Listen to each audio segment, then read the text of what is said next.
তৃণমূল কাউন্সিলরদের অনুপস্থিতিতে কালিয়াগঞ্জ পুরসভার নতুন পুরপ্রধান হিসেবে নির্বাচিত হলেন ৮ নম্বর ওয়ার্ডের বিজেপি কাউন্সিলর তথা রায়গঞ্জ লোকসভার সাংসদ কার্তিক চন্দ্র পাল। বুধবার রায়গঞ্জ মহকুমা শাসক তন্ময় ব্যানার্জির উপস্থিতিতে কালিয়াগঞ্জ পুরসভার সভাগৃহে পুরপ্রধান নির্বাচন সভা অনুষ্ঠিত হয়। রাজ্যের রাজনৈতিক পালা বদলের পর কালিয়াগঞ্জ পুরসভার তৎকালীন পুরপ্রধান বিশ্বজিৎ কুণ্ডু এবং উপপুরপ্রধান জয়া বর্মন তাদের পদ থেকে ইস্তফা দেন। এরপর পুরসভার প্রশাসনিক কাজকর্ম সচল রাখতে রাজ্য নগর উন্নয়ন দপ্তরের নির্দেশে গত ৫ই জুন কার্তিক চন্দ্র পালকে ভারপ্রাপ্ত পুরপ্রধানের দায়িত্ব দেওয়া হয়। সরকারি নিয়ম অনুযায়ী দায়িত্ব গ্রহণের ১ মাসের মধ্যেই নতুন পুরপ্রধান নির্বাচনের জন্য সভা আহ্বান করা হয়। তবে এদিনের সভায় তৃণমূলের ১০ জন কাউন্সিলরের কেউ উপস্থিত ছিলেন না। তা সত্ত্বেও বঙ্গীয় পৌর আইন অনুযায়ী প্রয়োজনীয় কোরাম পূর্ণ হওয়ায় সভায় কার্তিক চন্দ্র পালের নাম প্রস্তাবিত অনুমোদিত হয়। ফলে তিনি বিনা প্রতিদ্বন্দ্বিতায় কালিয়াগঞ্জ পৌরসভার নতুন পৌরপ্রধান হিসেবে নির্বাচিত হন। নির্বাচন প্রক্রিয়া সম্পন্ন হওয়ার পর মহকুমা শাসক সদর তন্ময় ব্যানার্জি তাকে শপথ বাক্য পাঠ করান।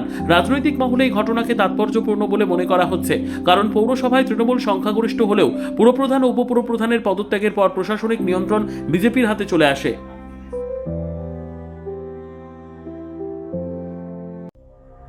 সংবাদটি নিবেদন করছেন স্বস্তিলোক উৎসব ভবন, গঙ্গারামপুর, দক্ষিণ দিনাজপুর। চেয়ারম্যান করা হয়েছিল, সেখানে একটা নিয়ম আছে বিএম অ্যাক্টে যে 1 মাসের মধ্যে সেখানে পৌরপতি নির্বাচন করতে হবে। তো আজকে আমাদের পৌরসভার পৌরপতি নির্বাচন ছিল, সেখানে সম্মানীয় এসডিও সাহেব ছিলেন।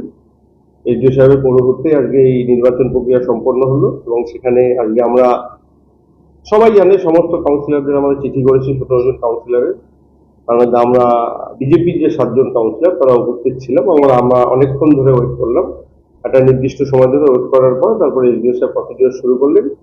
সেখানে আমাদের তরফ থেকে প্রথমেই যে একটা সভা, একটা সভাপতি নির্বাচন করা হয়, তো সেই সভাপতি নির্বাচনের আহ্বান এসডিও সাহেব জানালেন। সেখানে আমি সভাপতি হিসাবে আমাদের সম্মানীয় কাউন্সিলর গৌতম বিশ্বাসের নাম প্রস্তাব করি। আমাদের আরো 2 জন কাউন্সিলর সমর্থন করেন এবং তার পরবর্তীতে গৌতমবাবু সভাপতি চেয়ারে বসে তিনি প্রসিডিওর অনুযায়ী উনি চেয়ারম্যান নির্বাচনের প্রক্রিয়া শুরু করেন। সেখানে উনি চেয়ারম্যানের নাম দেওয়ার জন্য আহ্বান করেন এবং সেখানে বলেন যে একটা নাম আসলে সেক্ষেত্রে কোনো নির্বাচন হবে না, তাকেই পৌরপ্রধান হিসাবে জয়ী বা তাকে ঘোষণা করা হবে। আর যদি সেখানে আরো 2টো নাম আসে বা একটা নাম আসে সেই ক্ষেত্রে ভোট যেভাবে ভোটের প্রসিডিওর হবে।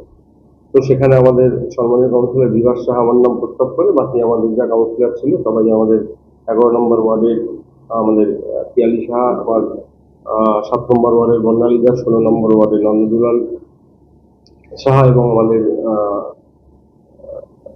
গৌরাঙ্গ দাস সবাই সমর্থন করে। তারপরে সভাপতি আমাকে চেয়ারম্যান হিসেবে নির্বাচিত করে এসডিও সাহেব শপথ বাক্য পাঠ করাবো। আমরা পরবর্তীতে আলোচনা করে করবো। আমাদের স্ট্যান্ডিং কমিটি আছে, ভাইস চেয়ারম্যান আছে, সেগুলো পরবর্তীতে আমরা আলোচনা করে করবো। সর্বোত্তম সুযোগ সুবিধে রয়েছে আতিথেয়তায়। সুপরিচিত স্বস্তিলোক উৎসব ভবন, অতিথিদের যে কোনো অনুষ্ঠানের জন্য উপযুক্ত ওয়ান স্টপ ডেস্টিনেশন। আমরা আপনার বিশেষ অনুষ্ঠানটিকে অবিস্মরণীয় করে তুলি। স্বস্তিলোক উৎসব ভবন, শিববাড়ি রোড, গঙ্গারামপুর, দক্ষিণ দিনাজপুর। ব্যুরো রিপোর্ট, উত্তর বাংলা সংবাদ।